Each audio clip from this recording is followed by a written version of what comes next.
They stole his home and left him to disappear. But what he built in the middle of nowhere made them wish they never did.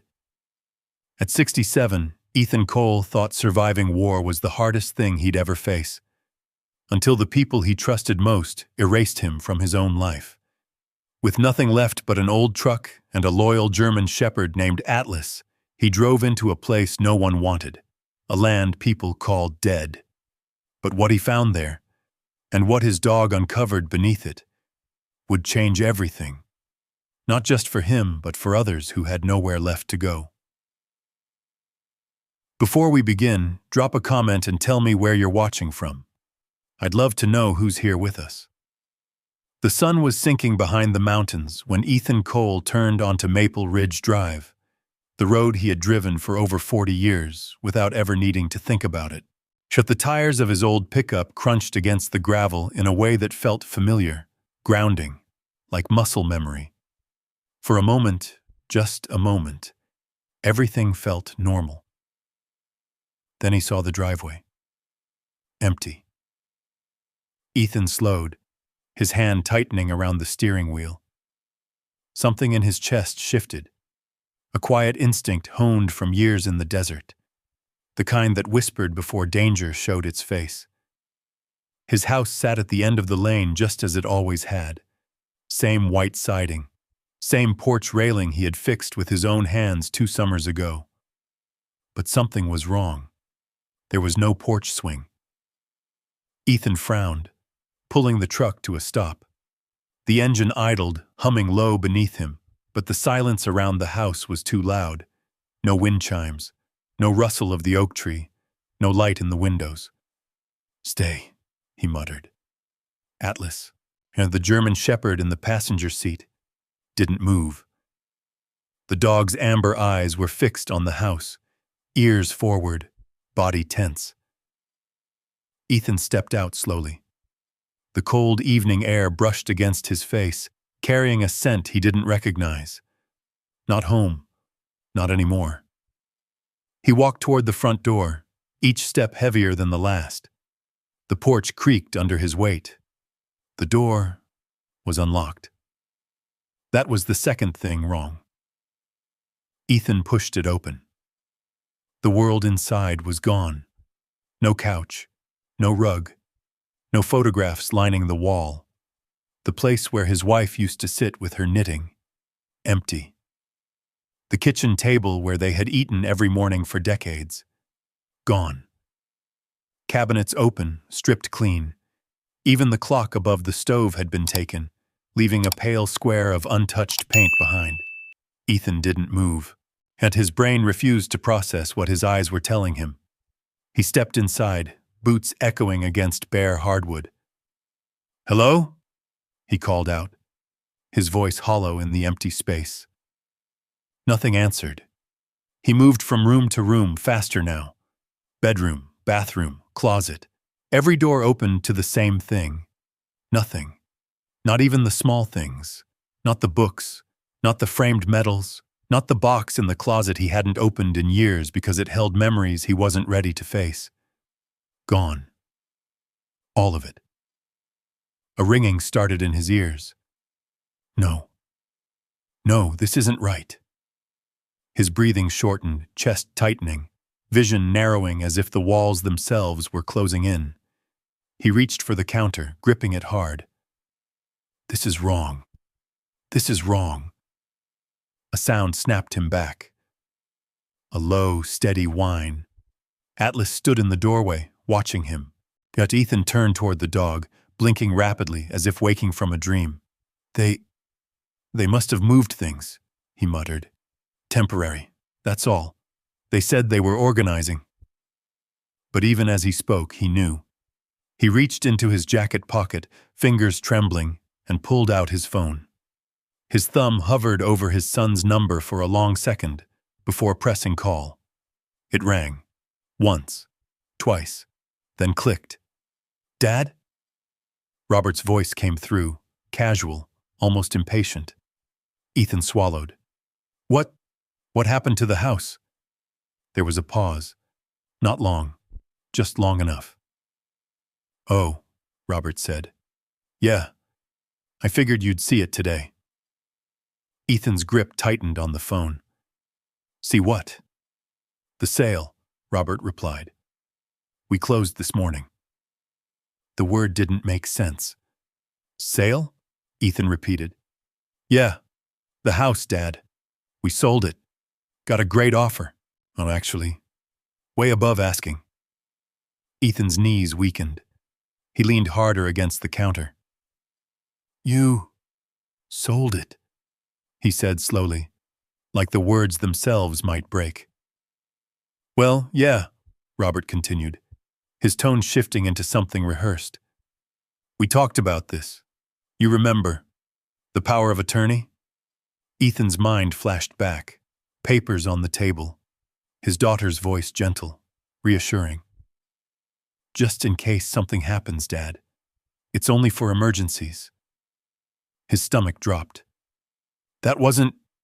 Ethan started, but his voice cracked. That wasn't for this. Legally, it covers it, Robert said. And honestly, Dad, it's for the best. That house was too much for you. It's not safe.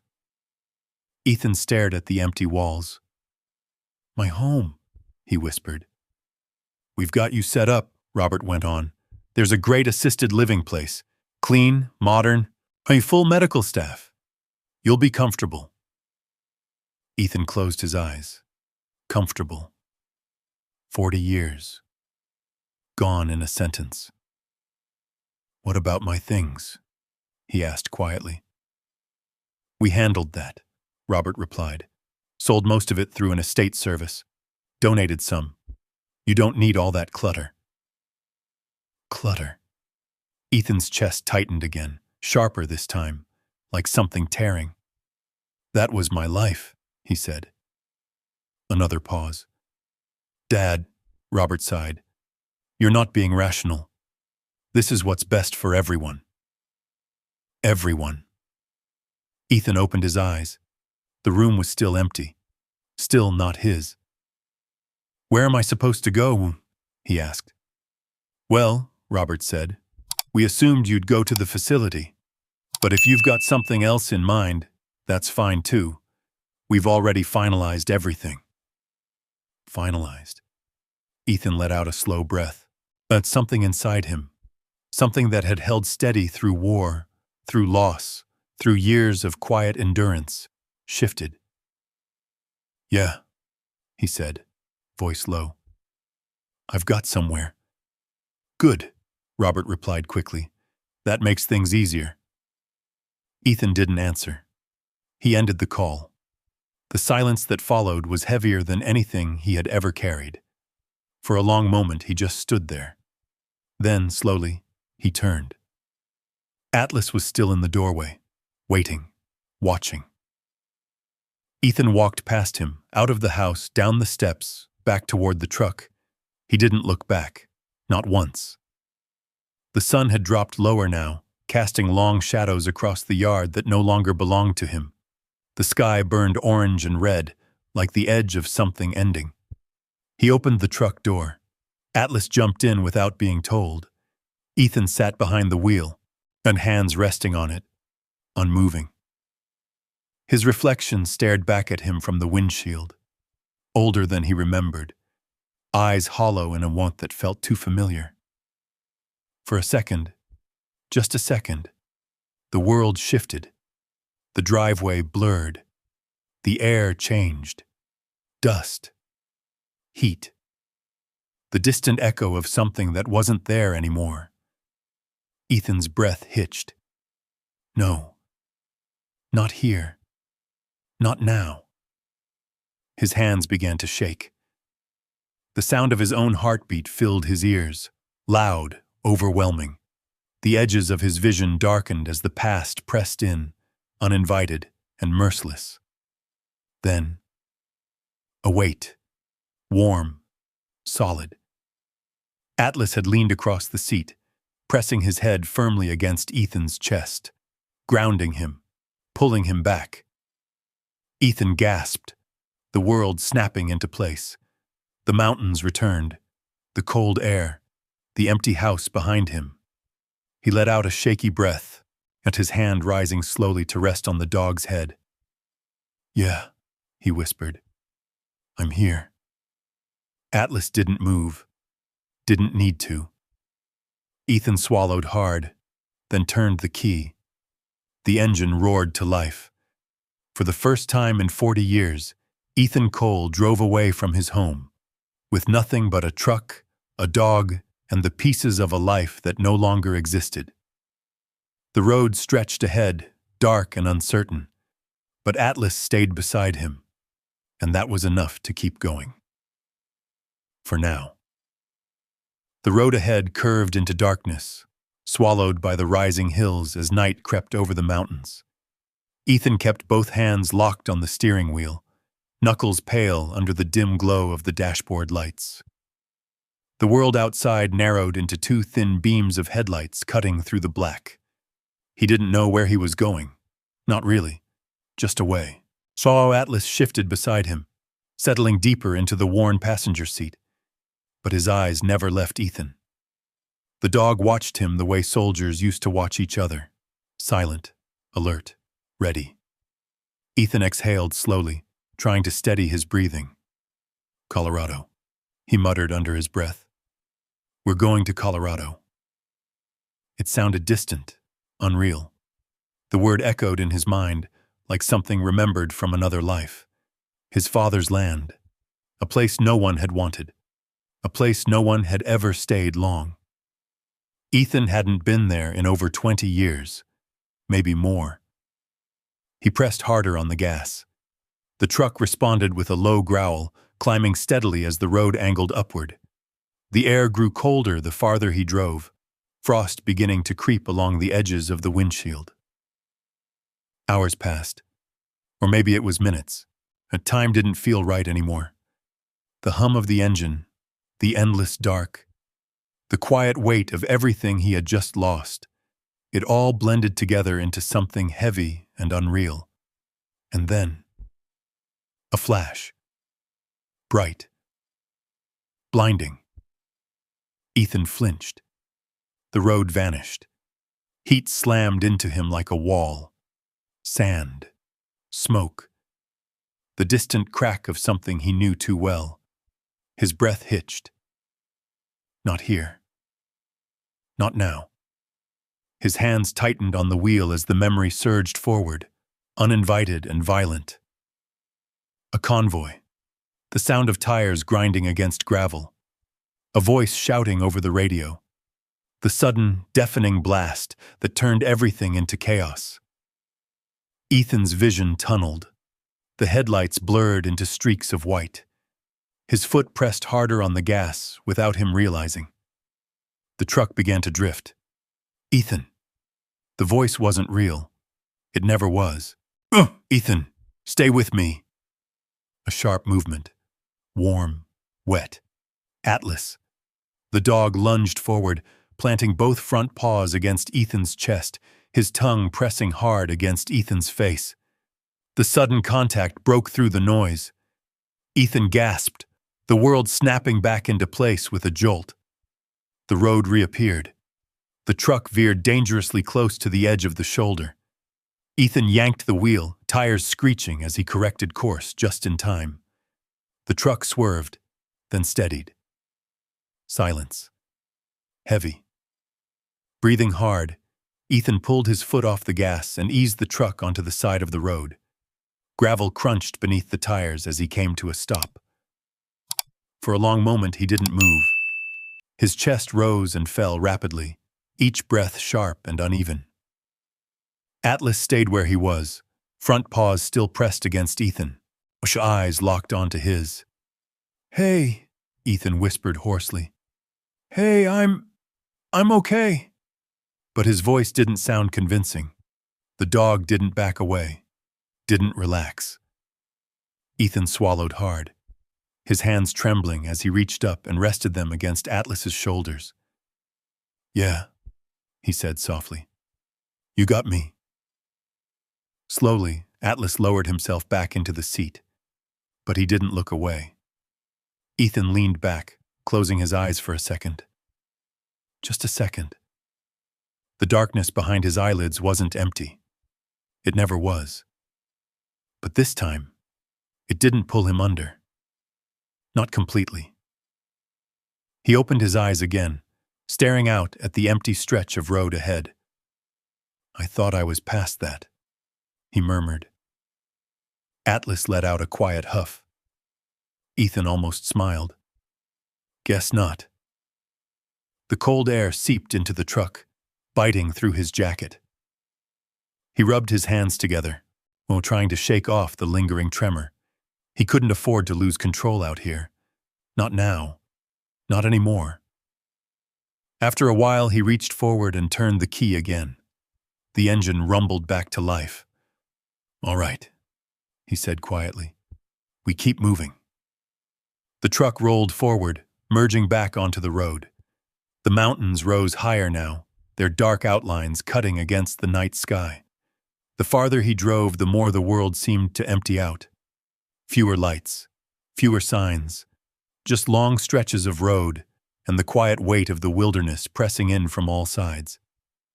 Ethan's eyes stayed fixed ahead, but his mind drifted.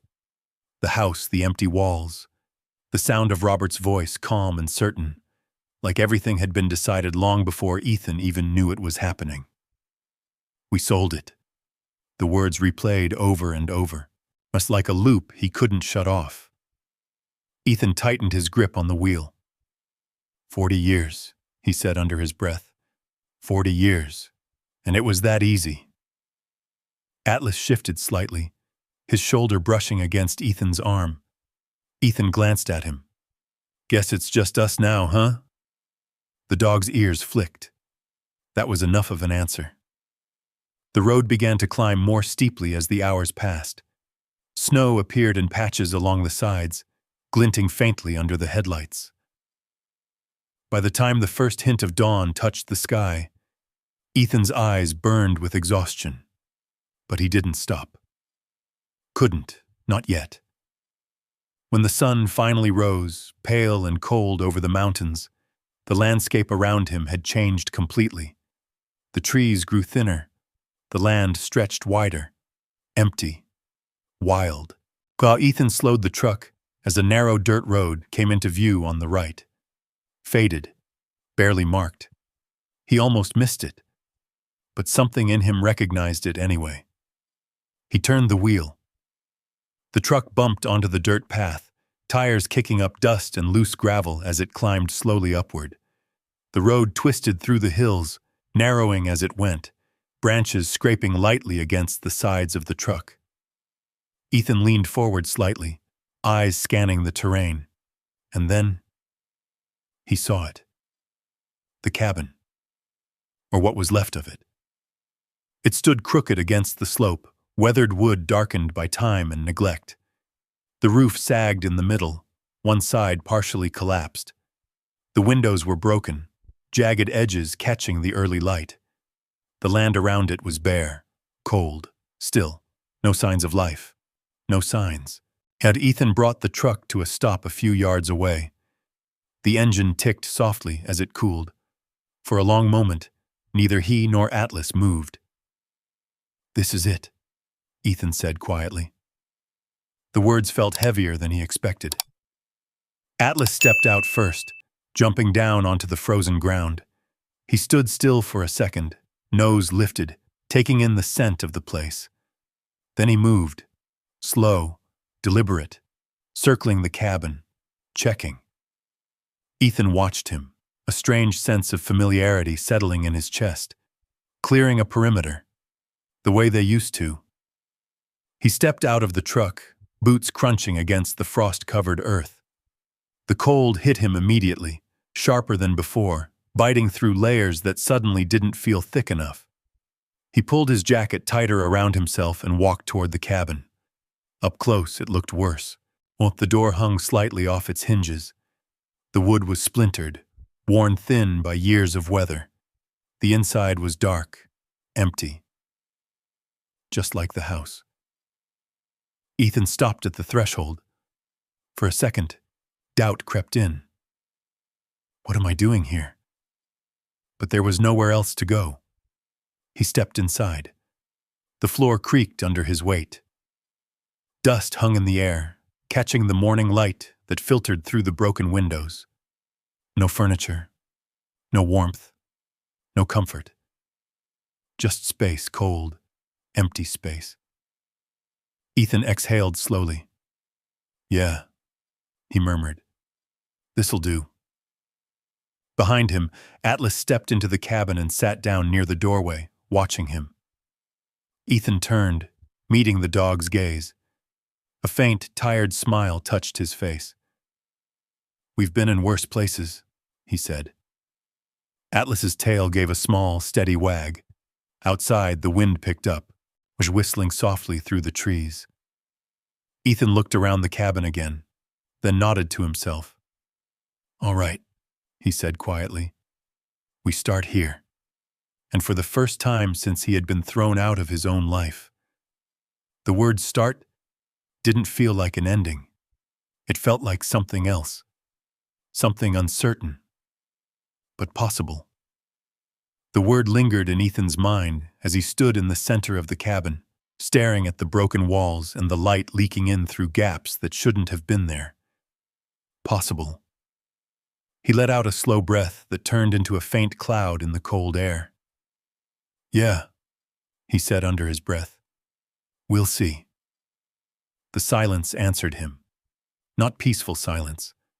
Not the kind that settles gently. This was a hollow silence. Wide. Empty. Stretching too far in every direction. It pressed against his ears, against his chest, until it felt like the whole place was holding its breath. Atlas moved first. The dog padded across the warped floor, nose low, sniffing along the edges of the room. He paused at a dark corner where the wall had split slightly from the foundation, then moved on, circling again. Checking. Always checking. Ethan watched him for a moment, then turned slowly, taking in the space. The cabin was worse than he remembered. Or maybe he had just forgotten. The roof sagged in the middle, and he could see daylight through a long crack running across the beams. One side of the floor dipped slightly, uneven from years of shifting ground. The old stone fireplace was still standing, but blackened, unused for who knew how long. No furniture, no supplies. Nothing. Just bones. Ethan stepped toward the fireplace and crouched, not brushing his hand against the cold stone. Dust came away on his fingers. "This place hasn't been touched in years," he murmured. Atlas gave a low huff behind him. "Yeah," Ethan said, nodding. "I noticed." He stood again, joints stiff, and walked toward the back of the cabin. The door there hung crooked, barely attached to its hinges. He pushed it open carefully. Outside, the land stretched wide and unforgiving. Low hills rolled out in every direction, covered in dry brush and patches of snow that hadn't melted. The trees were sparse, thin, twisted things that leaned with the wind. No fences, no signs of recent life. Just land. Cold. Empty. Still. Ethan stepped out onto the uneven ground, boots crunching lightly. The wind cut through him immediately, sharper up here, and carrying the kind of cold that didn't care how prepared you thought you were. He pulled his jacket tighter and looked out over the property. "This is it," he said quietly. Atlas came up beside him, sitting at his side like he always had. For a long moment, they both just looked. Ethan tried to remember what this place used to be. He had come here as a boy, once, maybe twice, summers that felt longer than they really were. His father walking ahead of him, pointing out things he hadn't understood back then. "Land doesn't lie," his father had said once. "It gives you exactly what you're willing to work for." Ethan had nodded, not really listening. Now the words came back with a weight he couldn't ignore. He let out a breath. "Well," he muttered. "Guess we're about to find out." Atlas stood suddenly, ears sharp, and Ethan noticed the shift immediately. "What is it?" The dog turned his head slightly, scanning the tree line. Ethan followed his gaze. Nothing. Just wind moving through branches. But Atlas didn't relax. Ethan felt it then. That quiet tension again. The kind that sat just beneath the surface, waiting.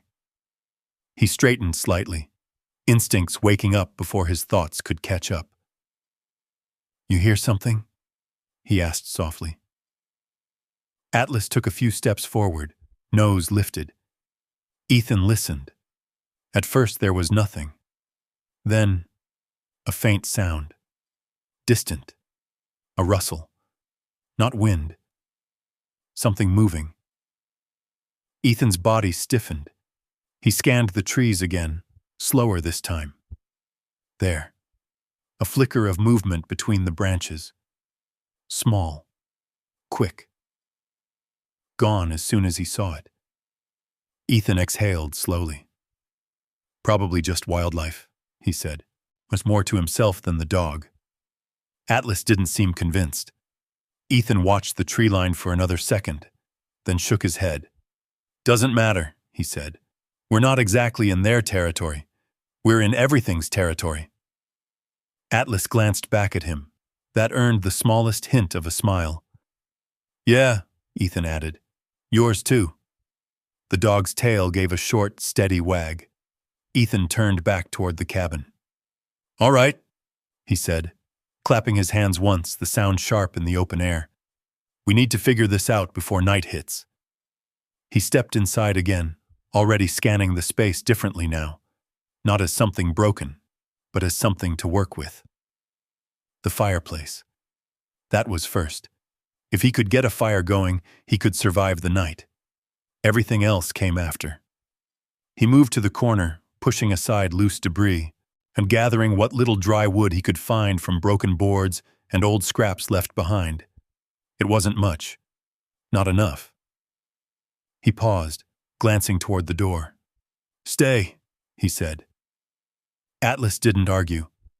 Ethan stepped outside again, moving quickly now, scanning the ground for anything usable.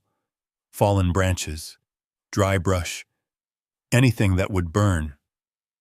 The cold bit harder as the sun climbed higher, the kind of deceptive daylight that looked warm but offered nothing. He worked in silence, gathering what he could, arms filling slowly with rough, uneven pieces of wood. Every sound felt louder out here, every movement sharper. The wind, the distant rustle again. Ethan glanced up.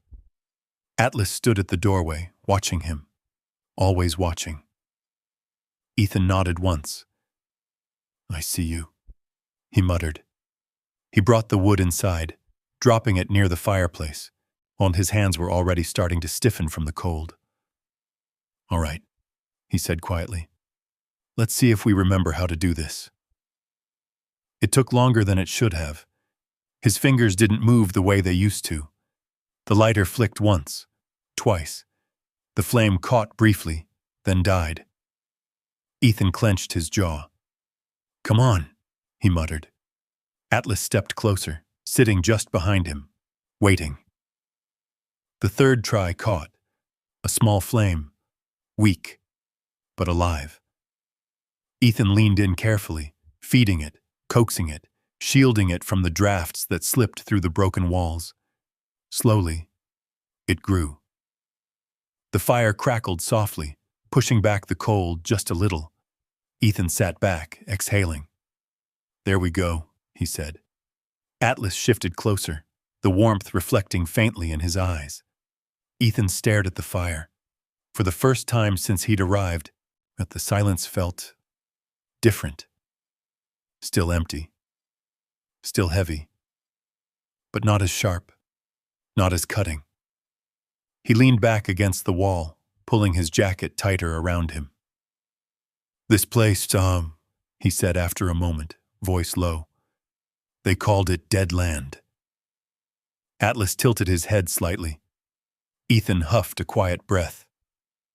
"Yeah, I remember that." He looked around again. The broken walls, the sagging roof, the fire barely holding on. Then he looked at Atlas, The dog sat steady, calm, present, alive. Ethan nodded slowly. "Well," he said, "it's not dead yet." Outside, the wind picked up again, sweeping across the hills, carrying that same distant rustle through the trees. Ethan heard it. So did Atlas. The dog's ears lifted again, eyes narrowing toward the door. Ethan followed his gaze. The land stretched out, quiet and still, but not empty. Well, not really. Ethan leaned forward slightly, the old instincts settling back into place. Watching, listening, waiting. "Yeah," he murmured. "This place isn't dead." He paused, then added, softer, "It's just waiting." The fire cracked quietly behind him. The wind whispered through the trees. And somewhere out there, beyond the edges of what he could see, something moved. Ethan didn't take his eyes off the tree line. The wind shifted again, carrying a faint rustle that came and went like a whisper. Not loud enough to name, not clear enough to understand, but enough. Enough to keep him still. Atlas stood now, no longer sitting by the fire. His body had gone rigid, ears forward, gaze locked into the distance. Ethan exhaled slowly through his nose. "All right," he murmured. "We're not alone out here." The words didn't feel like fear. They felt like fact. He stood, moving toward the door without turning his back on the trees. Old habits came back quickly. Angles, sightlines, distance. He stepped just outside the cabin, boots pressing into the frozen ground. The air had grown colder. The sun was already dipping lower, dragging shadows long across the hills. Daylight out here didn't last the way it did in the city. It slipped away faster, like it didn't want to stay. Ethan scanned the horizon again. Nothing. Just the land. Still. Quiet. Watching. He stood there for a few more seconds, waiting for another movement, another sign. It didn't come. Atlas gave a low rumble beside him. Ethan glanced down. "Yeah," he said quietly. "We'll keep watch."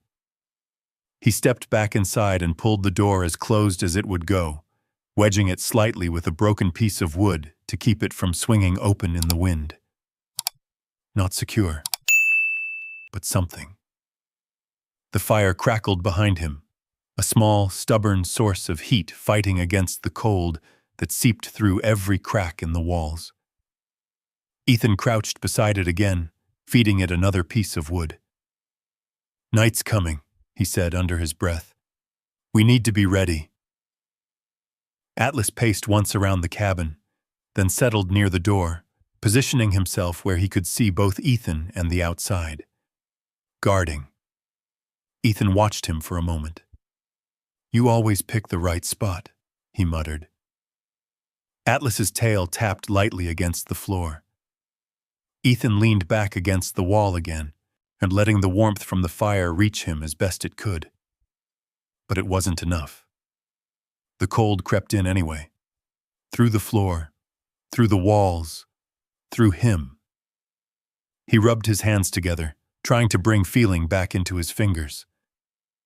"Should have grabbed more supplies," he said quietly. But there hadn't been time. There hadn't been anything. He closed his eyes for just a moment, just to rest them. The fire crackled. The wind whispered. Atlas shifted slightly. And then, a sound. Sharp. Close. Ethan's eyes snapped open. The cabin disappeared. The fire turned into something else. Flashes. Noise. A blast echoing through his skull. His breath caught in his throat as the past slammed into him without warning. He wasn't in the cabin anymore. He was back there. Heat, smoke, the smell of dust and metal, and a voice shouting his name. "Cole, get down!" Ethan flinched violently, his hand reaching instinctively for something that wasn't there. His heart pounded, loud and fast, drowning out everything else. The walls felt too close, the air too thick. He couldn't breathe. He couldn't. A sudden force hit his chest. Warm, solid, real. Atlas. The dog barked once, sharp, commanding, and pressed his body against Ethan, breaking the spiral before it could drag him under completely. Ethan gasped, the cabin snapping back into place around him. The fire, the broken walls, the cold. He sucked in a breath, then another, his hands shaking as he reached out and grabbed onto Atlas's fur. "I'm here," he whispered hoarsely. "I'm here." Atlas didn't move, didn't pull away. He stayed pressed against Ethan, steady and unmoving, until Ethan's breathing slowed. It took time. More than Ethan wanted to admit. But eventually, the pounding in his chest eased. The world settled. Ethan leaned his forehead briefly against Atlas's head. "Good dog," he murmured. "Good dog." Atlas huffed softly. Ethan let out a weak breath that almost sounded like a laugh. "Yeah," he said. "You keep me in one piece." The words hung there for a second, then faded. The cold returned. Stronger now. The light outside had dimmed, shadows swallowing what little warmth the day had offered. Night was coming fast. Ethan pushed himself up slowly, forcing his body to move despite the stiffness settling into his joints. "All right," he said quietly. "We're not done yet." He moved around the cabin, checking what little there was to check. The door, barely holding. But the windows, open to the elements. The roof, questionable at best. He grabbed what scraps of wood he could find and propped them against the worst of the gaps, trying to block some of the wind. It helped. A little. Not enough. But something. Atlas followed him with his eyes, tracking every movement. When Ethan finished, he returned to the fire, adding another piece of wood. The flames flickered higher, casting long shadows against the walls. For a moment, the cabin almost felt alive. Then the wind howled, louder this time, stronger. It pushed against the walls, slipping through every crack, carrying with it the kind of cold that didn't just touch the skin. It sank deeper. Ethan sat down again, pulling his jacket tighter around him. "This is gonna be a long night," he said. Atlas moved closer, pressing against his side, sharing warmth. Ethan rested his hand on the dog's back. Outside, the sound came again. That rustle. Closer now. Ethan's head turned slowly toward the door. Atlas was already watching it. Both of them still. Listening. The sound moved along the edge of the cabin. Slow. Measured. Ethan's breathing steadied, his body shifting instinctively, preparing without thinking. Not panic. Not this time. Focus. He reached for a piece of wood from the fire pile, gripping it tight. Not much, but enough. The sound stopped. Silence fell again. Thick. Heavy. Ethan didn't move. Seconds passed. Maybe longer, then. A faint shape crossed the doorway. Quick. Gone in an instant. Ethan's grip tightened. Atlas let out a low growl. Neither of them chased it. Neither of them spoke. They just waited. The fire crackled behind them, while the wind pressed against the walls, and the land outside watched. After a long time, the sound didn't return. The night settled in fully, wrapping the cabin in darkness. Ethan slowly lowered the piece of wood in his hand. "Wildlife," he said quietly. "Just wildlife." Atlas didn't argue, but he didn't relax either. Ethan leaned back against the wall, eyes still on the door. The fire flickered. The cold lingered.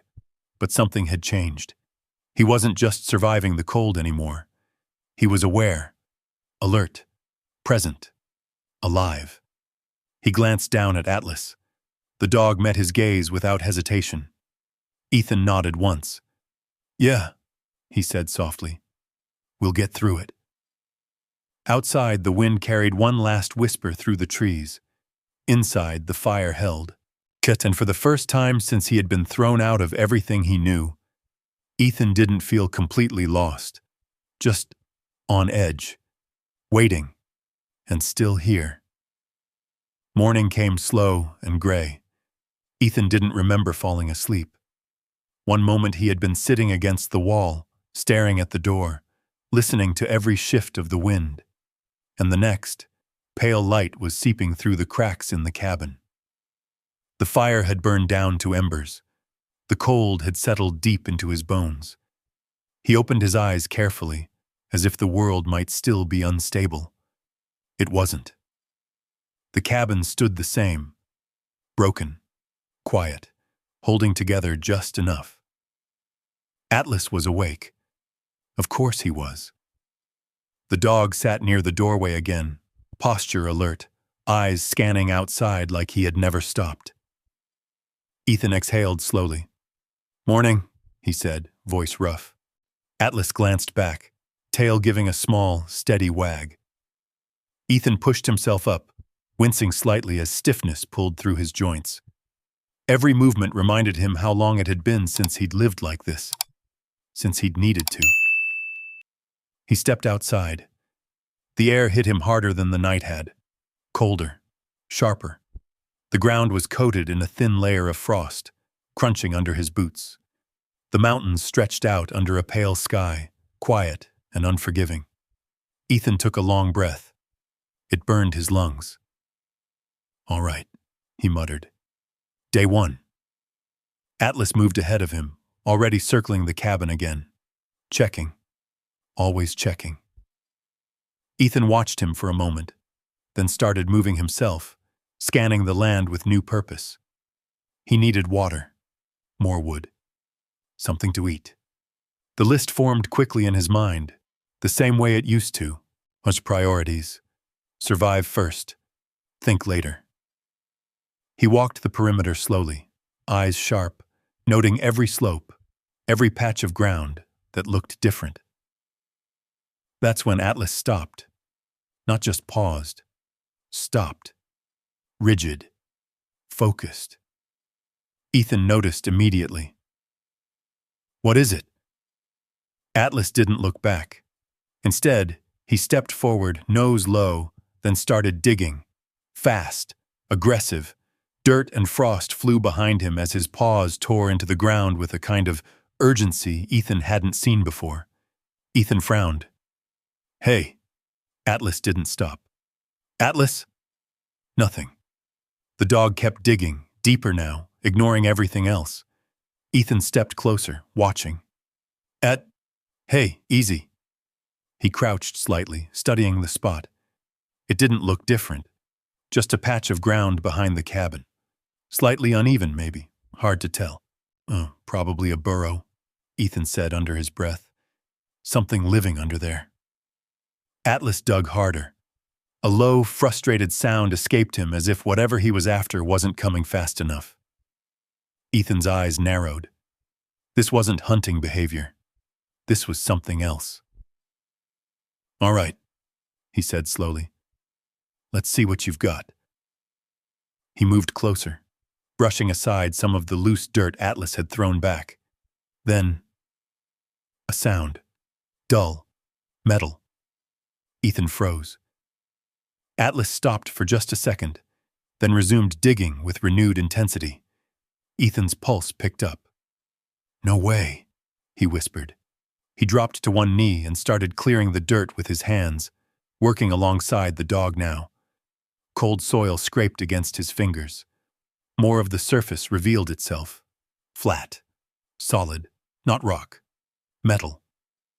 Ethan brushed away more dirt, and exposing the edge of something buried. A hatch. Old. Weathered. But unmistakable. His breath caught. Atlas backed up slightly, watching him now, chest rising and falling. Ethan stared at the metal plate, his mind racing. What the hell? He wiped his hands on his jacket, then reached down and tested the edge. It didn't move, locked, or stuck. Ethan leaned back slightly, scanning around. There, a rusted handle half buried under the dirt. He cleared it off, fingers working faster now despite the cold. All right, he muttered. Let's see. He gripped the handle and pulled. Nothing. He adjusted his stance, bracing his foot against the ground, and pulled harder. The metal groaned faintly, but didn't give. Ethan exhaled sharply. Come on. Atlas stepped closer again, watching. Ethan set his jaw and pulled once more, and this time with everything he had. The hatch jerked, then shifted. A low, grinding sound echoed as the seal broke after years, maybe decades, of being untouched. Ethan stumbled back slightly as the hatch lifted just enough to let a rush of cold, stale air escape from below. He stared down at it. Darkness. Deep. Endless. Atlas moved forward, peering into the opening. Ethan let out a slow breath. No one told me about this, he said quietly. His father never mentioned it. Or maybe he had. And Ethan just hadn't been listening. He knelt again, pushing the hatch open wider. It creaked loudly, resisting, but eventually gave way. The opening revealed a narrow set of metal steps leading down into the earth. Ethan hesitated. The air coming from below was different. Still, sealed, untouched. He glanced at Atlas. The dog looked back at him. No fear, just focus. Ethan nodded once. All right, he said softly. We check it out. He reached into his truck for the small flashlight he kept in the glove compartment, then returned to the opening. The beam cut through the darkness as he shined it down. Concrete walls, old, but intact. The steps descended about 10 feet, then opened into something larger. A room. Maybe more. Ethan's heartbeat quickened. This isn't just a hole, he murmured. Atlas stepped closer to the edge, then looked back at Ethan, waiting. Ethan swallowed, then placed one foot on the first step. The metal creaked under his weight. He moved slowly, one step at a time, the beam of light guiding him downward. Atlas followed right behind him. The temperature dropped slightly as they descended, the air cooler but still, protected from the wind. At the bottom, Ethan stepped onto solid ground. He raised the flashlight and froze. It was a bunker, an old one, Cold War era, if he had to guess. Concrete walls reinforced with metal supports. Shelving units lined one side, most of them empty, but a few still holding rusted tools, old containers, remnants of something long forgotten. A table sat in the center, dust-covered, but whole. Ethan turned slowly, taking it all in. This place, he whispered. Atlas moved ahead, sniffing along the edges, investigating every corner. Ethan followed, the beam of light revealing more with each step. An old generator. Broken, but recognizable. Water tanks. Empty. Or maybe not. He tapped one lightly, a hollow echo still intact. Ethan's breathing slowed. His mind shifted. This wasn't just shelter. This was opportunity. He looked around again, this time with different eyes, not as something abandoned, but as something waiting, just like the land. He let out a quiet breath. Atlas, he said softly. The dog turned toward him. Ethan nodded once, a faint spark lighting behind his tired eyes. I think you just found us a way to survive. Atlas's tail moved once, slow, certain. Above them, the wind swept across the land. But down here, it was still. For the first time since he had arrived, Ethan didn't feel exposed, didn't feel like he was barely holding on. He felt grounded, and it was because of the dog standing beside him. Ethan reached down, resting his hand on Atlas's head. "Good boy," he said quietly. The words carried more weight than anything he had said since leaving his home. Because for the first time, they had something. Not much, not yet, but enough. Enough to change everything. Ethan stood in the center of the bunker, the beam of his flashlight steady now, no longer shaking in his hand. For the first time since he had been forced out of his home, his mind wasn't spiraling. It was working, measuring, planning. He turned slowly, taking in every corner again, but this time he wasn't just seeing what was there. He was seeing what it could become. "Walls are solid," he muttered. "No major cracks, structures holding." His voice echoed faintly in the enclosed space. Atlas moved along the perimeter, nose close to the ground, checking every inch with quiet precision. Ethan stepped toward the old generator. He crouched beside it, brushing away a layer of dust with his sleeve. Probably hasn't run in, 40 years? He leaned closer, inspecting the casing. Rust, but not eaten through. Connections still in place. He exhaled slowly. "Maybe," he said. "Just maybe." Hope. Small. Fragile, but real. He stood and moved to the water tanks again, knocking lightly on the metal. Still sealed. "Even if it's empty," he said, "we can use it."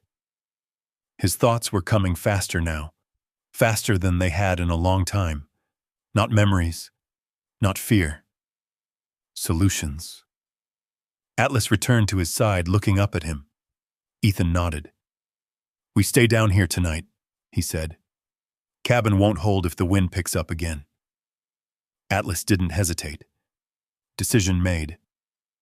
Ethan climbed back up the steps, the cold air hitting him as soon as he reached the surface. The sky had shifted again. Clouds were rolling in thick and heavy, and the kind that swallowed light and brought something worse with them. He scanned the horizon. Snow, coming fast. "Yeah," he murmured. "We're not sleeping up here." He moved quickly now, grabbing what little he had from the truck. Blankets, a small bag of supplies, the last of his food. Every trip felt heavier, not because of the weight, because of the urgency. The wind picked up, biting at his face, pushing against him like it wanted him gone. Ethan didn't stop. Atlas stayed close, watching the tree line, then Ethan, then back again. Always aware, always ready. By the time they brought everything down into the bunker, the first snow had started to fall. Light at first, then thicker, faster. Ethan pulled the hatch closed above them, sealing off the outside world. The sound changed instantly, muted, distant, and the storm became something far away. Down here it was quiet. Still. Ethan stood there for a moment, breathing in the difference. "No wind," he said quietly. "No immediate danger. No exposure." He set the flashlight on the table, angling it upward so it lit the space.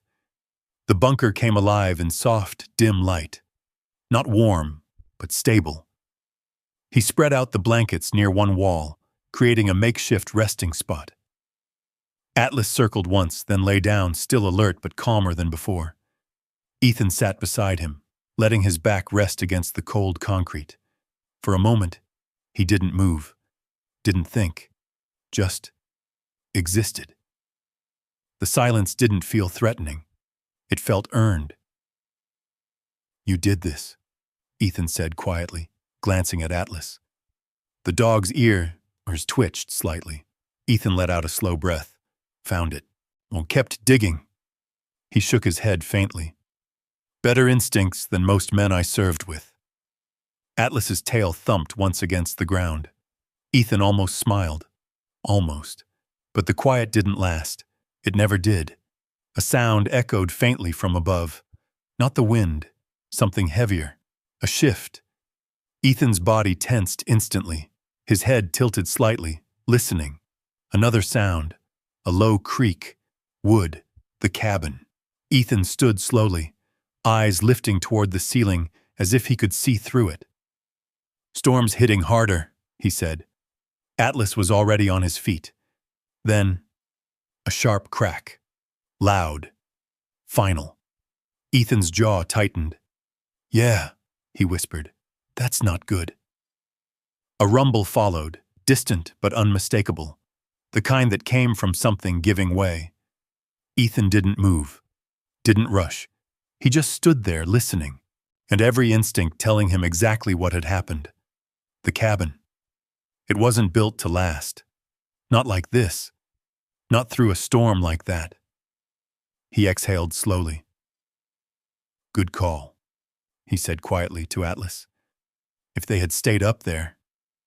He didn't finish the thought. Didn't need to. Atlas stepped closer, pressing lightly against his leg. Ethan reached down, resting his hand on the dog's neck. "Yeah," he said. "We're all right." They stood there for a few seconds longer, listening. But the sounds above faded into the storm again. Nothing else collapsed. Nothing else broke. Just the wind. Just the snow.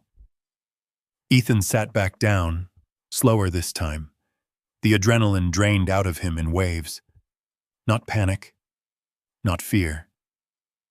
Just the realization. They had made the right move.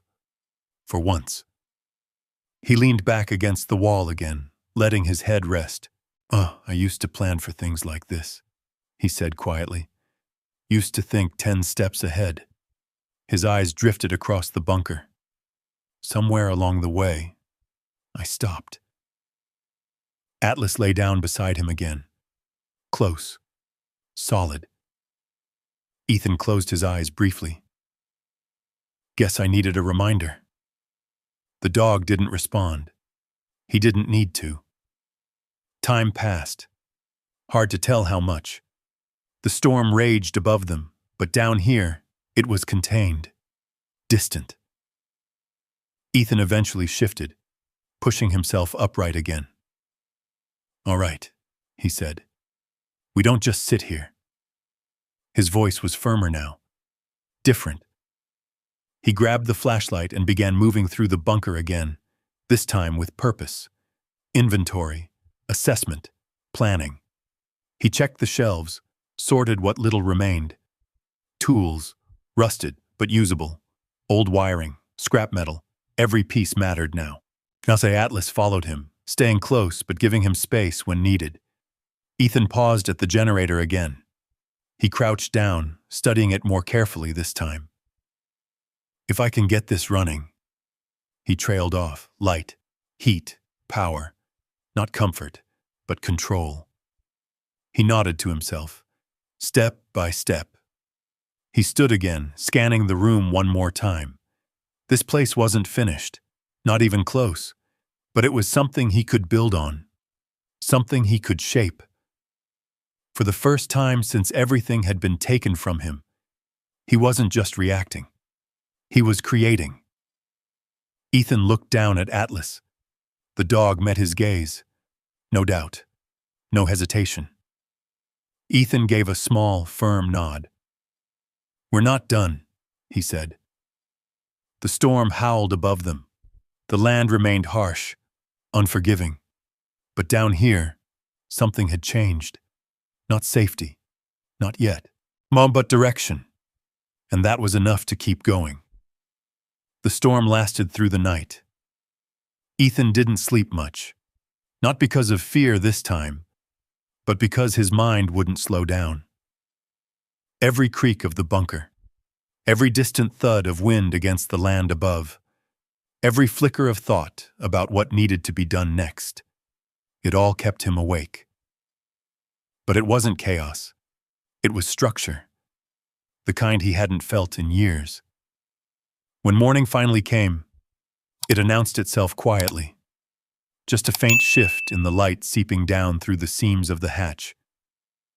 Ethan sat up slowly, rubbing his hands together. Atlas was already awake. Of course. "All right," Ethan said, voice low but steady. "Let's see what we've got left up there." He climbed the metal steps, pushing the hatch open with effort. The snow spilled slightly inward as the seal broke. Cold air rushed down, but it wasn't the violent cold from before. The storm had passed. What remained was silence. Ethan stepped out onto the surface and stopped. The cabin was gone. Not completely, but close enough. Half of it had collapsed inward, the roof caved in, one wall leaning at an angle like it was too tired to keep standing. The rest was buried under snow. Ethan stared at it for a long moment. Not shock, not anger, just acknowledgement. "Yeah," he said quietly. "That tracks." Atlas stepped out beside him, scanning the area, then looking back at Ethan. Ethan nodded once. "We're not going back in there." He moved forward carefully, brushing snow aside where he could, checking if anything could be salvaged. Not much. A few boards, some nails, and a bent piece of metal that might still be useful. He gathered what he could, stacking it near the bunker entrance. Every piece mattered now, every scrap. Atlas moved farther out, circling wider this time, covering more ground. Ethan kept an eye on him. The land felt different now, not just empty, occupied, not by people, but by presence. Tracks in the snow confirmed it. Deer, small animals, and something larger. Ethan crouched, examining one of the deeper prints.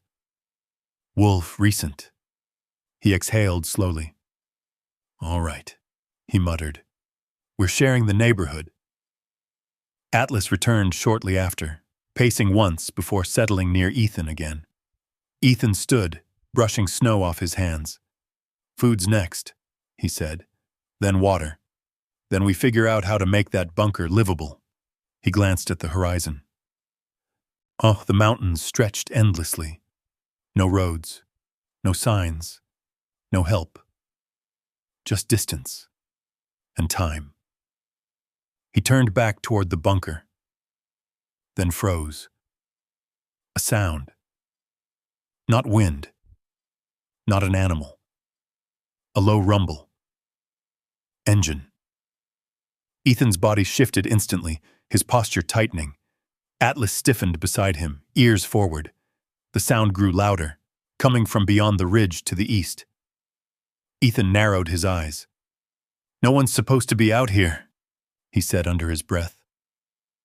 The engine crested the hill moments later. An old truck, beaten but running.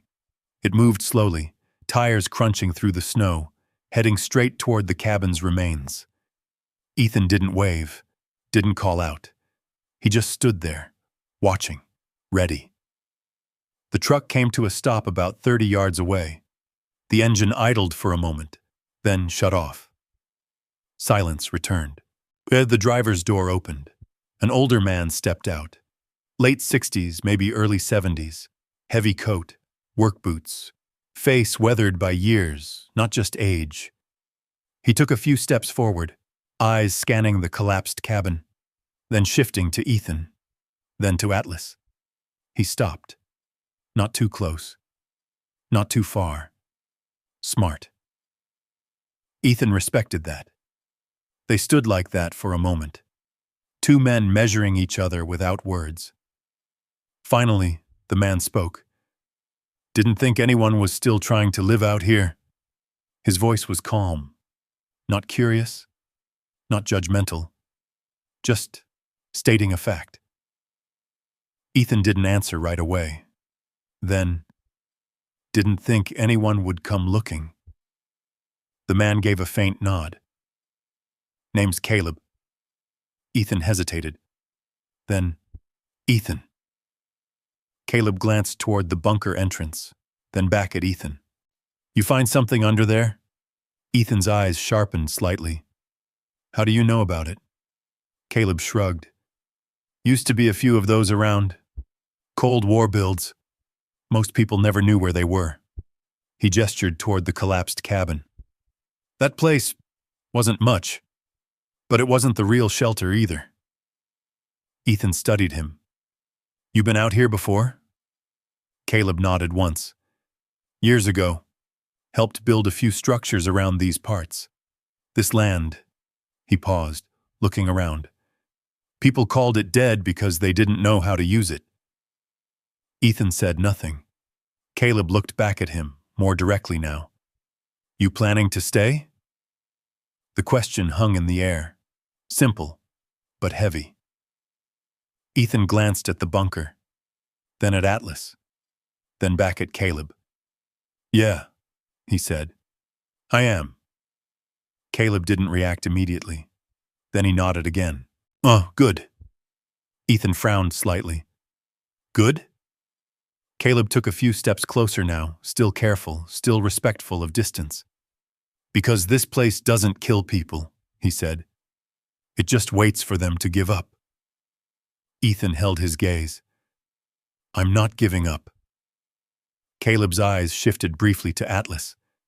The dog stood still, watching him closely, then back to Ethan. I can see that. A small pause. Then Caleb added, Not many out here could survive the first night. Ethan glanced at the collapsed cabin again. Didn't stay in it. Caleb's brow lifted slightly. No? Ethan jerked his head toward the bunker. Down there. Caleb looked at the hatch, then back at Ethan. A slow, knowing smile crossed his face. Well, he said, that explains it. Silence settled again. But this time it wasn't tense. It was understanding. Caleb shifted his weight slightly. You're gonna need help. Ethan didn't respond immediately. His instincts pushed back. Independence. Control. Trust no one. But Atlas moved. Just a step. Just enough to stand slightly in front of Ethan. Then relax. No growl. No tension. Just acceptance. Ethan noticed, and that mattered. He looked back at Caleb. What kind of help? Caleb nodded toward the truck. Tools, materials, knowledge. He paused. And someone who's made mistakes out here before. Ethan let out a slow breath. This wasn't charity. This wasn't pity. This was something else. He studied Caleb for another long moment, then gave a small nod. All right, he said. We'll talk. Caleb smiled faintly. Figured you might. Atlas's tail moved once, slow, certain. Wow, and for the first time since Ethan had set foot on that land, it didn't feel like he was completely alone anymore. The feeling didn't last, not fully, but it stayed long enough to matter. Caleb didn't leave right away. He walked the perimeter with Ethan, slow and steady, boots crunching through the snow as he pointed out things Ethan hadn't noticed yet. Wind patterns, drainage paths, where the ground held firm and where it didn't. This place looks empty, Caleb said, gesturing across the frozen stretch. But it's not. It's layered. You just gotta read it right. Ethan listened. Really listened. Not like before. Not distracted. Not guarded. Focused. Atlas stayed close, occasionally moving ahead, then circling back, always aware of both men. Caleb noticed. That dog of yours, he said, nodding toward Atlas. He's not just tagging along. Ethan glanced down at Atlas. No, he said quietly. He's not. Caleb gave a faint nod. Good, he said. Out here, instincts matter more than anything else. They worked through the day, clearing debris, reinforcing the bunker entrance. Caleb pulled tools from his truck, old, worn, but reliable. Ethan used them like muscle memory had never left. Hammer, measure, adjust. Every movement came back piece by piece. Not perfectly, but enough.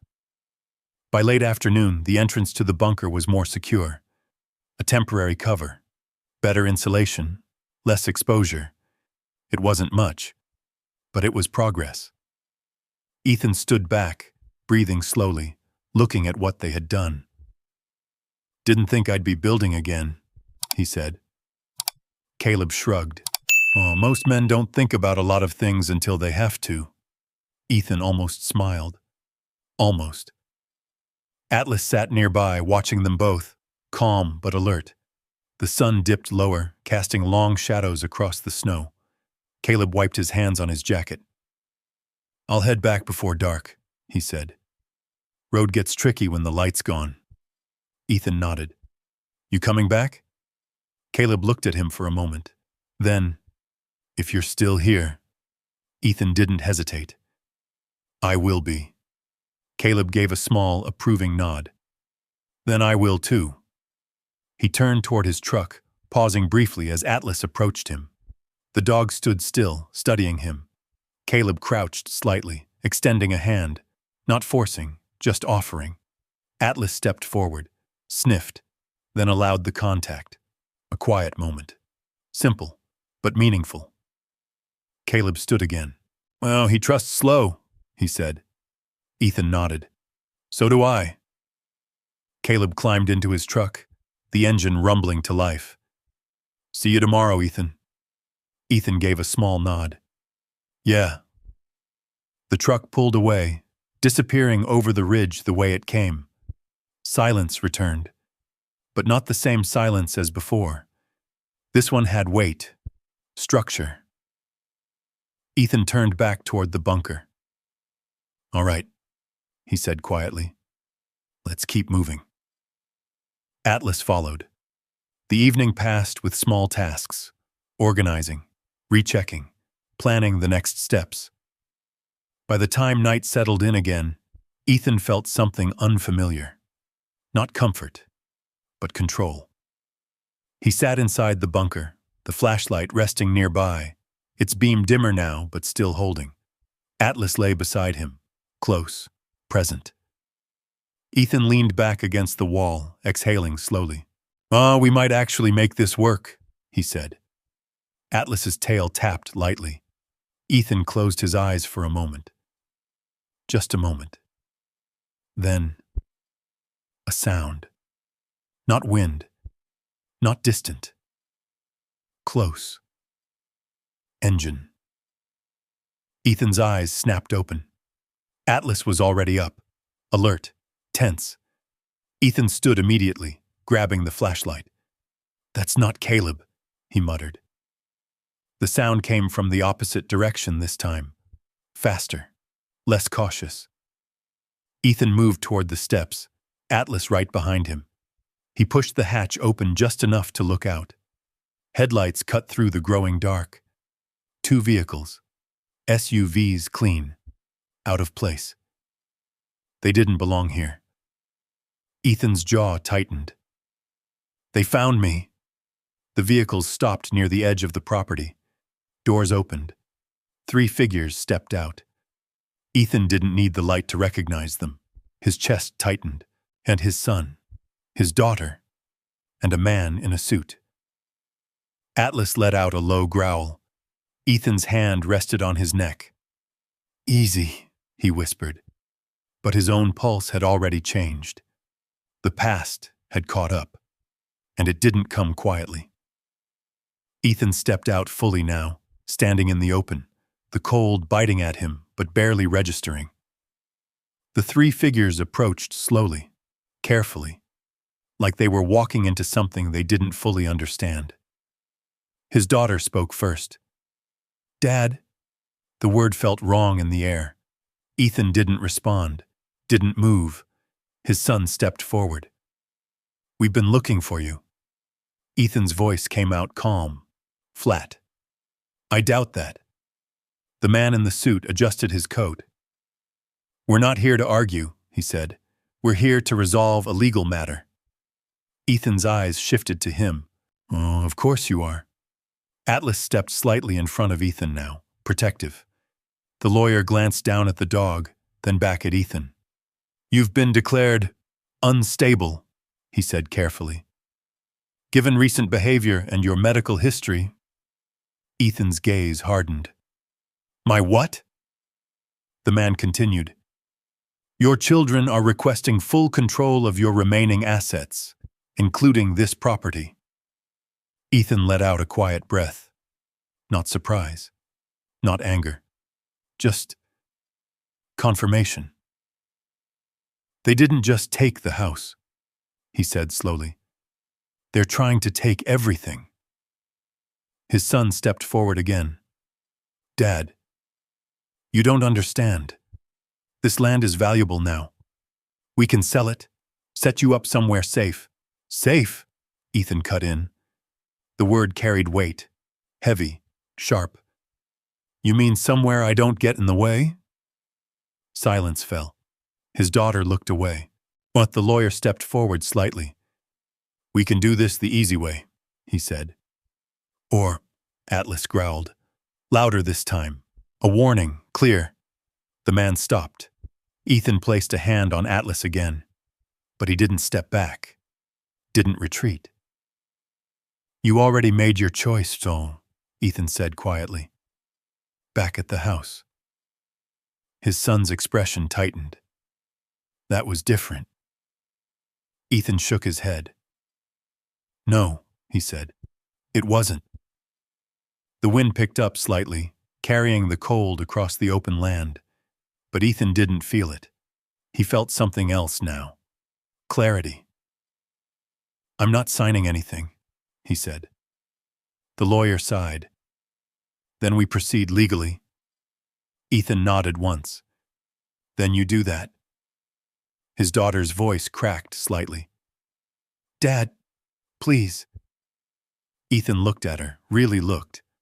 For the first time since they arrived, there was something there, and regret. Maybe. But it came too late. "You erased me once," he said softly. "I'm not letting you do it again." Silence. Heavy. Final. The lawyer nodded stiffly. "Then we'll be in touch." They turned, walked back to their vehicles. Engines started. Headlights cut through the dark once more. Then they were gone. Just like that. But something had changed. The land didn't feel empty anymore. It felt claimed. Ethan stood there for a long moment. Atlas pressed lightly against his side. Ethan exhaled slowly. "They're not done," he said. Atlas didn't move. Didn't need to. Ethan looked out across the dark land, then back toward the bunker, then down at the dog beside him. "No," he said quietly. "Neither are we." The words stayed in the air long after the headlights disappeared. Ethan didn't move, or didn't go back inside. He stood there, staring into the dark where his children had just been, the silence pressing in around him like something waiting. Atlas stayed close, not tense, not restless, just present. Like he understood this moment mattered. Ethan finally exhaled, slow and controlled. "They're coming back," he said. "Not tonight, not like that, but they will." Atlas's ears shifted slightly. Ethan nodded to himself. "Which means we don't get comfortable." He turned and headed toward the bunker. Atlas followed. The hatch closed behind them with a dull, final sound. Inside, the quiet returned. But it wasn't the same as before. Before, the silence had been survival. Now it carried something else. Pressure. Ethan set the flashlight down and began moving again. Checking, rechecking. Yes, he reinforced what Caleb had helped him build earlier. Added extra weight to the hatch. Moved tools closer to reach. Mapped the space in his head again. Every corner, every angle. Atlas watched him, tracking each movement. "You feel it too, don't you?" Ethan said quietly. Atlas didn't respond, but he didn't need to. Ethan stopped, resting his hands briefly on the table. They're not the only ones out there. The wolf tracks. The movement the night before. The land wasn't empty. It never had been. And now, neither was his past. Ethan rubbed his face slowly. "All right," he murmured. "One thing at a time." Time passed. Hard to measure. The bunker held steady. The wind outside began to rise again. Not as violent as the night before, but enough. Ethan finally sat down, back against the wall. Atlas settled beside him. But for a moment, everything was still. Ethan's eyes grew heavy. Not from peace, from exhaustion. The kind that didn't ask permission. He let his head tilt back slightly. Just for a second. Just to rest. A sound. Faint. Above. Ethan's eyes opened instantly. Atlas was already up. A low growl vibrated from his chest. Ethan stood. Slow. Controlled. Listening. Another sound. A scrape. Not the wind. Closer. Deliberate. Ethan's jaw tightened. "They came back," he whispered.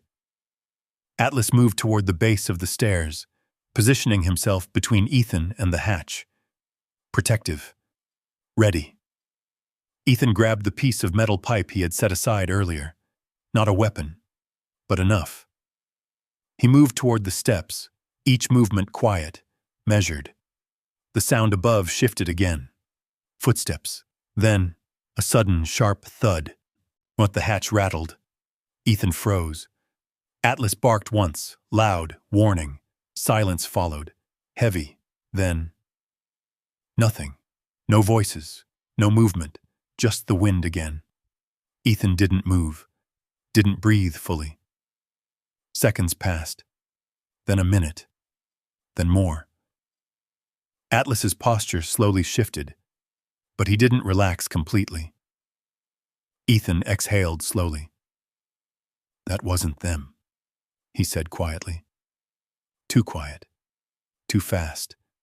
Too wrong. He stepped back down. Waited. Listened. Nothing. Eventually, the tension eased just enough for him to lower the pipe. "Animals," he said. "Testing." Atlas huffed softly. Ethan nodded. "Yeah." But something in his chest stayed tight. He didn't sit back down. Didn't close his eyes again. He stayed alert. Watching. Waiting. Hours passed. Then, the storm hit. Not like before. Worse. The wind howled above them, not louder than anything they had heard yet. Snow slammed against the ground, against the collapsed cabin, against everything. The bunker held, but barely. The sound was overwhelming, relentless. Ethan braced himself against the wall as the pressure shifted around them. "Stay down," he said to Atlas. The dog didn't move from his side. Then, a sudden crack. Not above. To the side. Ethan's head snapped toward the sound. The wall. A faint line had formed along one section. Not large, but enough. "Damn it!" Another crack. Louder. Ethan moved quickly, grabbing what he could. Tools, boards, anything. "We reinforce it," he said. Atlas followed, staying close but out of the way. Ethan pressed a board against the weakening section, bracing it with metal supports. His hands moved fast, precise, yet years of training returning under pressure. Another crack echoed. Dust fell from the ceiling. Ethan didn't stop. "Hold," he muttered. "Just hold." The storm outside roared like it wanted in. The wall shifted again. Ethan slammed another support into place, forcing it tight. "Come on!" Then, a sudden collapse. Not the wall. Above. Snow and debris shifted hard against the bunker's outer structure, sending a shock through the room. Ethan stumbled, catching himself against the table. Atlas barked sharply. Then, silence. Not full silence, but the kind that comes after something almost breaks. Ethan stood still, listening. Nothing moved. The wall held. The bunker held. He let out a slow breath. "We're still here," he said. Atlas stepped closer, pressing against him. Ethan nodded. "Yeah." But then, a different sound, outside. Faint, distant. Ethan frowned. "That's not the storm." He moved toward the steps again, slower this time. "Careful." Atlas stayed tight at his side. Ethan pushed the hatch open slightly. Cold air rushed in. The storm had slowed, not stopped, but eased. He looked out and saw it. A shape in the snow, moving, unsteady, low to the ground. Ethan's eyes narrowed. Wolf. Injured. It staggered a few steps, then collapsed. Ethan's grip tightened. Atlas stepped forward slightly, alert, but not aggressive. Ethan watched. The animal wasn't attacking. It wasn't hunting. It was dying. Ethan exhaled slowly. "This place," he murmured. "Survival. For everything. Or nothing." He looked down at Atlas. The dog met his gaze. Ethan nodded once, but then looked back out at the broken land around them. The storm had taken its shot. The land had tested him. His past had found him. And still, he was standing. Barely, but standing. And Atlas was still beside him, no matter what came next. The wolf didn't move again. Snow gathered slowly across its back, soft at first, then heavier, covering what little warmth it had left. Ethan stood at the edge of the hatch, watching, not with fear, not with anger, just understanding. "This place doesn't forgive mistakes," he said quietly. Atlas stood beside him, still, silent. Ethan finally stepped back and pulled the hatch closed. The metal sealed with a dull sound. Inside, the bunker felt different again. Not just shelter, responsibility. He stood there for a moment, letting that settle. Then he turned. "All right," he said. We don't waste what we've got." The next days blurred together, not in chaos, in rhythm. Ethan woke with the light, worked until the light faded, rested just enough to keep moving, then did it again. Atlas stayed with him through all of it, every step, every task. They started with the bunker. Ethan reinforced the weak wall completely, layering boards and metal until it held firm against pressure.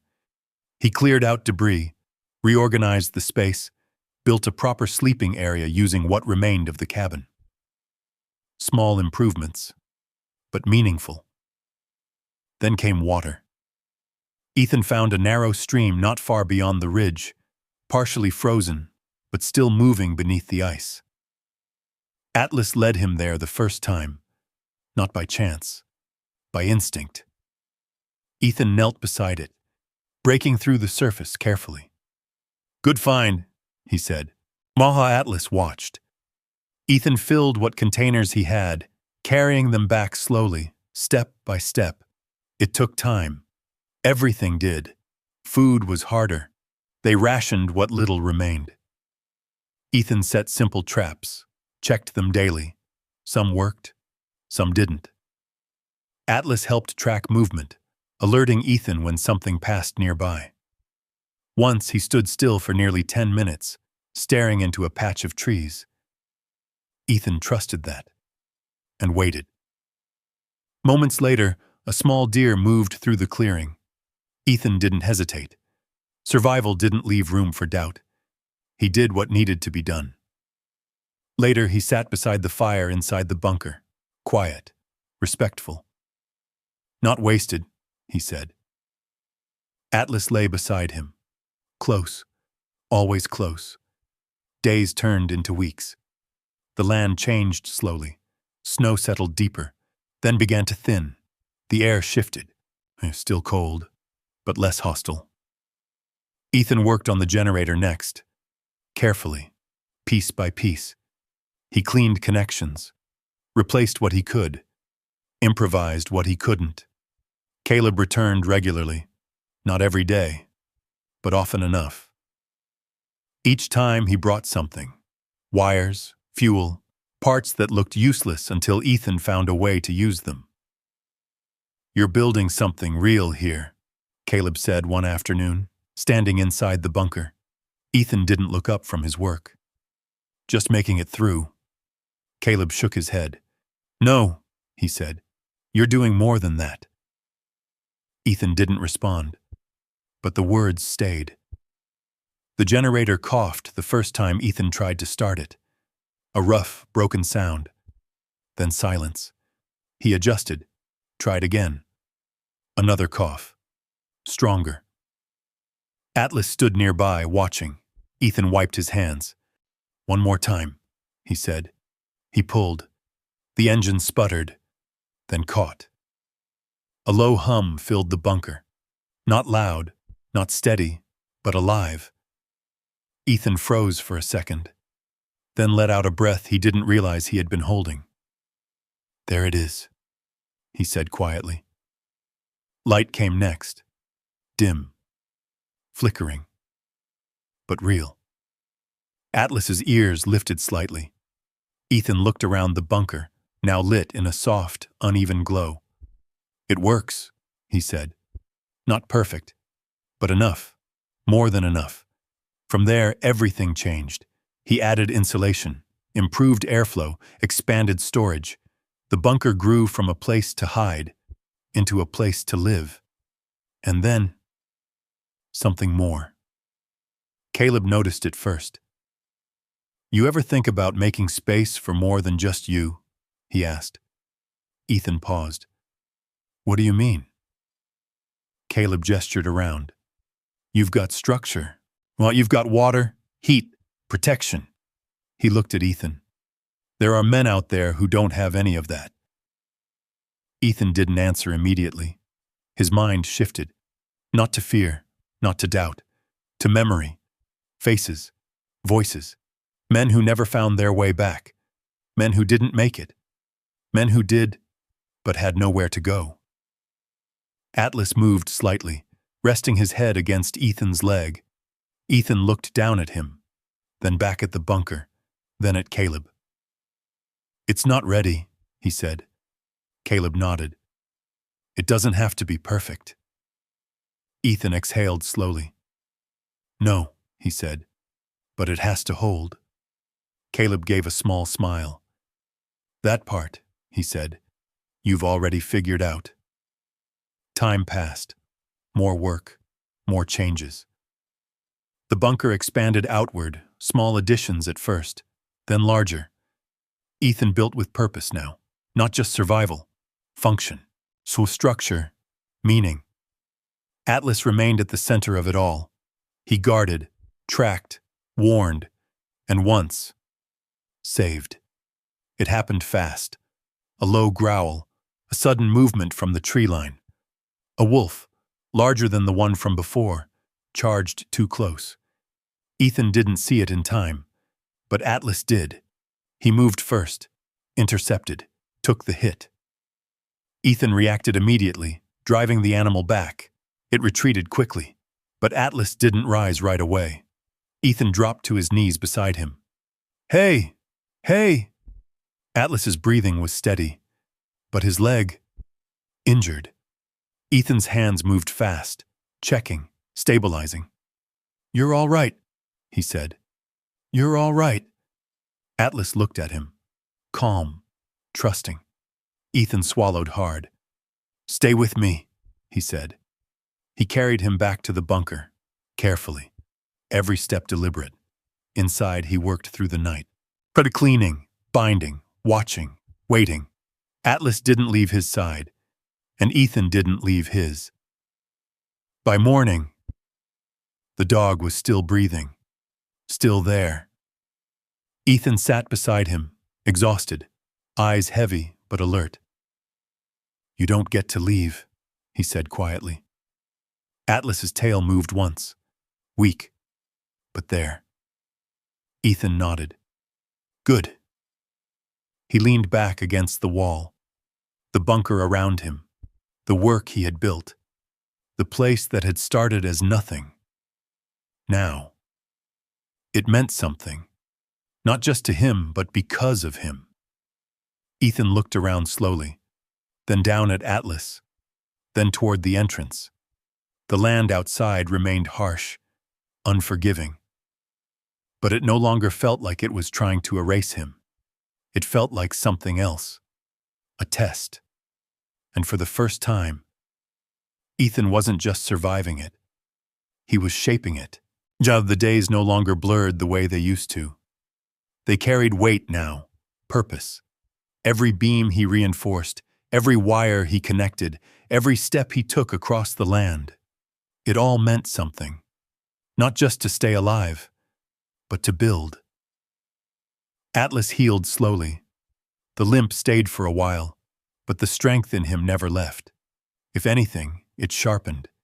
He moved more carefully now, more aware. Ethan noticed. "You're thinking more," he said one morning, watching Atlas pause before stepping onto uneven ground. Atlas looked back at him. Ethan nodded. "Good." Caleb came less frequently now, not because he stopped caring, because he didn't need to. Ethan had found his rhythm, and the land had started to respond. Small signs at first, tracks returning, water flowing more freely as the snow melted. Even the air felt different, less like resistance, more like acceptance.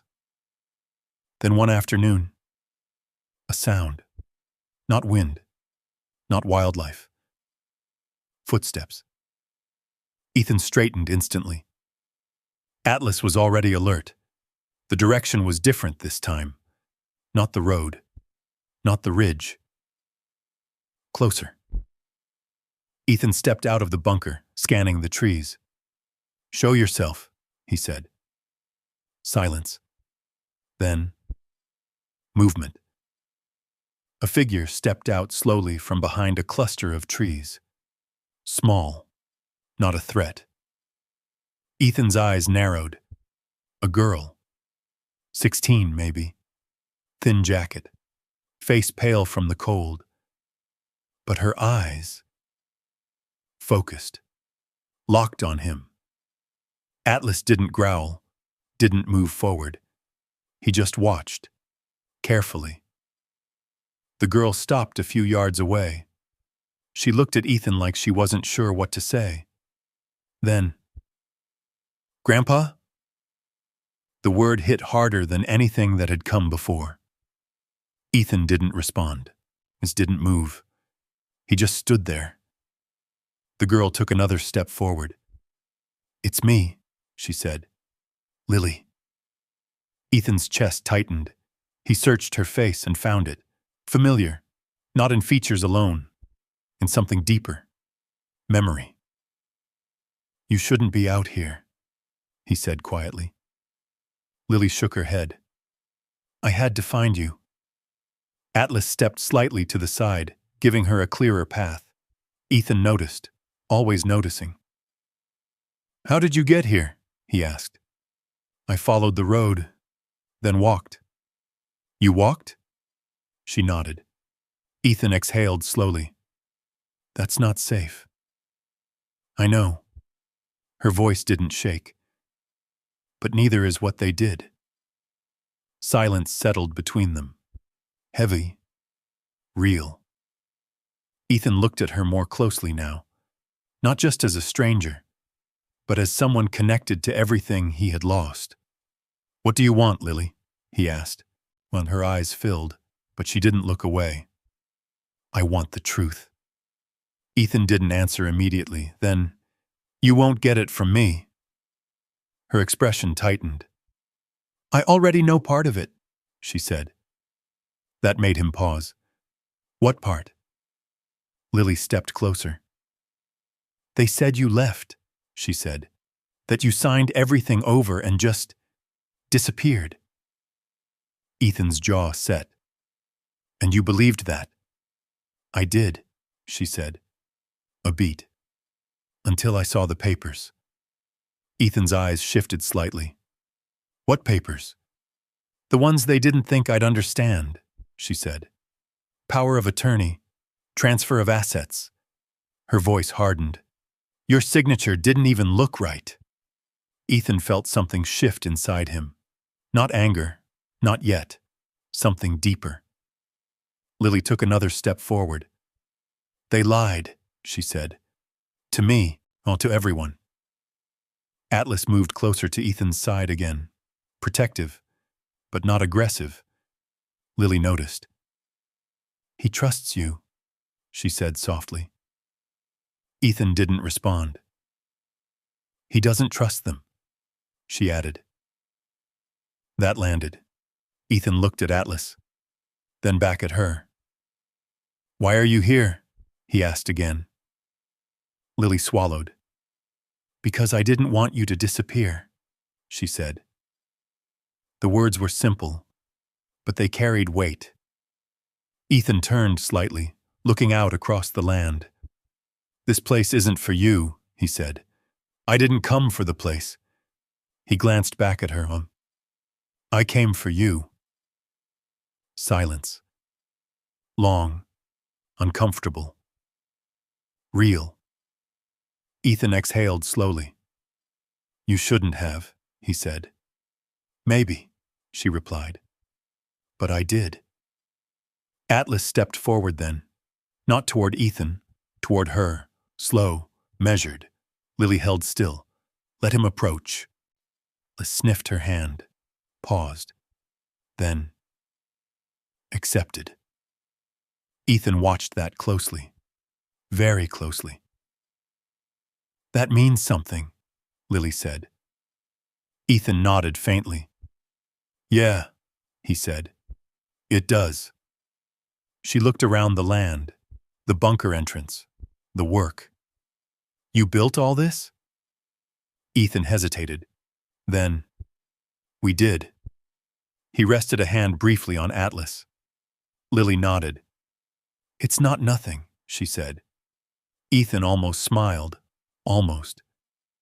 They're coming back, she said suddenly. Ethan's expression shifted. I know. No, she said. Soon. With more than just a lawyer. That sharpened everything. What do you mean? They think you're unstable, she said. They're going to try to prove it. Take everything legally. Ethan's gaze hardened. They already tried. They're not done, she said. Ethan looked at her, really looked. She wasn't guessing, and she knew. How do you know all this? He asked. I heard them, she said. They don't think you'll last out here. Ethan let out a quiet breath. They're wrong. Lily nodded. I know. Another pause. Then she said it. Soft, but clear. They didn't just take your house. Ethan's eyes met hers. They erased you. The words hit deeper than anything before. Not loud, not explosive, just true. Ethan looked away, out across the land again, the place he had rebuilt himself in, piece by piece. They tried, he said quietly. Lily stepped closer. But you're still here. Atlas pressed lightly against Ethan's side. Ethan rested his hand on him. Grounding, steady. He nodded once. Yeah, he said, then looked back at her. Still here. And for the first time, he didn't feel like something forgotten. Yet he felt like something found again. The wind moved softer now, not gone, but changed. Ethan stood at the edge of the ridge, looking out over the land that had once been called dead. It didn't look dead anymore. Not to him. Below, the bunker had grown, no longer hidden, no longer just survival. Wooden extensions stretched outward, reinforced with steel and salvaged materials. A small greenhouse stood near the stream, covered in clear panels Caleb had brought months ago. Smoke rose steadily from a vent pipe. Life. Lily stood a few feet behind him, arms crossed against the morning chill. "You really built all of this?" she asked again. Ethan nodded slightly. Not all at once. Atlas lay nearby, older now, his movements slower, but his eyes still sharp, still watching everything. Lily glanced at him. "He never leaves your side." Ethan looked down at the dog. "He's the reason I'm still standing." Atlas's tail moved once, slow, steady. Time had passed, more than Ethan had expected, more than he had planned for. What started as a place to survive had become something else entirely. They didn't advertise it, didn't name it at first. But word spread. It always did. One man showed up first, then another, then a third. All different, all the same. Veterans, lost, discarded, trying to figure out where they still belonged. Ethan didn't ask many questions. He didn't need to. He saw it in the way they stood, the way they looked at the land, the way they looked at him. Like he understood something they couldn't explain. "You can stay," Ethan had said the first time. Simple. No conditions, no promises. Just a place. They stayed. They worked. They built. Together. Caleb helped expand the structures. Lily helped organize supplies, track inventory, bring order where there had once been only instinct. And Atlas remained the center. He greeted every newcomer the same way. Careful, measured, deciding. Ethan trusted that, more than anything else. Years passed. Not fast, but steady. The land changed, and so did what stood on it. What had once been called dead land now had a name. Atlas Haven. No one argued it. It just fit. Ethan stood now at the edge of it, watching as two men worked near the greenhouse, repairing a panel. Another was hauling water from the stream. Lily moved between them, giving instructions, her voice calm, confident. Ethan let out a slow breath. "This wasn't the plan," he said quietly. Caleb, standing beside him, chuckled softly. "Most good things aren't." Ethan glanced at him. "You still think this place doesn't kill people?" Caleb shook his head. "No," he said. "I think it shows them who they really are." Ethan nodded slowly. Below, Atlas shifted, pushing himself up with effort, then walking toward Ethan, slower now, but determined. Ethan crouched slightly as the dog reached him. "Hey," he said softly. Atlas leaned into him, solid, familiar. Ethan rested his forehead briefly against the dog's. "You did good," he whispered. Atlas huffed lightly. Lily approached, stopping just a few steps away. "They're here," she said. Ethan straightened. "Who?" Lily hesitated. "Your son. Your daughter." Caleb glanced at Ethan. "Your call," he said. Ethan looked out across the land again, then down at Atlas, then back toward Lily. "Let them come," he said. They arrived differently this time. No SUVs, no lawyer, no distance. Just two people walking across the land. Slower, uncertain. Ethan stood waiting. Atlas beside him. Lily slightly behind. Caleb off to the side. They stopped a few yards away. His son spoke first. "We didn't understand." Ethan didn't respond. His daughter's voice followed. We thought we were helping. Ethan's gaze stayed steady. You were helping yourselves. Silence. His son nodded. Yeah, he said. We were. That was new, Ethan noticed. His daughter stepped forward slightly. We heard about this place, Vasa, she said. What you built. Ethan glanced around briefly, then back at them. You mean what you couldn't take? The words weren't harsh, just true. They didn't argue, and didn't deny it. We can't fix what we did, his son said. Ethan nodded once. No, he said. You can't. Another silence. Then his daughter asked quietly, Is there anything we can do? Ethan looked at them, long, carefully, not as enemies, not as family, just people. Then he stepped slightly to the side, revealing the land behind him, the work, the people, the life. You can see it, he said. They looked, really looked, for the first time. This isn't mine anymore, Ethan continued. Not the way you think. His son frowned slightly. What do you mean? Ethan glanced at Atlas, then at Lily, then at the others working below. It belongs to everyone who needed a place when there wasn't one. His daughter's eyes filled.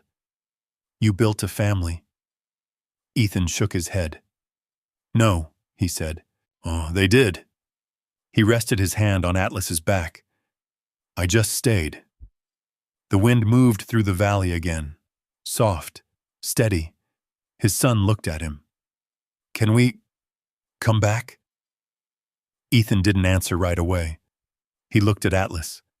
The dog watched them, quiet, observing. Then, no growl, no warning, just stillness, acceptance. Ethan nodded once. You can come, he said. A pause. But you don't get to take. They both nodded. We understand. Ethan held their gaze a moment longer, then turned, walking back toward the land he had built. Atlas beside him, always beside him. The place behind him still held memories, still held pain. But it no longer defined him. Ahead, there was something else, something real, something no one could erase. And as the sun broke across the mountains, us casting light over Atlas Haven, Ethan didn't look back, because he no longer needed to. He hadn't gotten his old life back. He had built something stronger, something that held, something that healed, something that stayed. And this time, no one could take it away. If this story meant something to you, if you've ever felt lost, pushed aside, or had to start over from nothing, drop a simple 1 in the comments. And if you believe loyalty like Atlas's still exists in this world, type loyal so we know you're here with us. Tell me where you're watching from too. I read every single comment. And if you want more stories like this, stories about strength, survival, and the kind of loyalty that never walks away, make sure you subscribe to the channel, because the next story might stay with you even longer.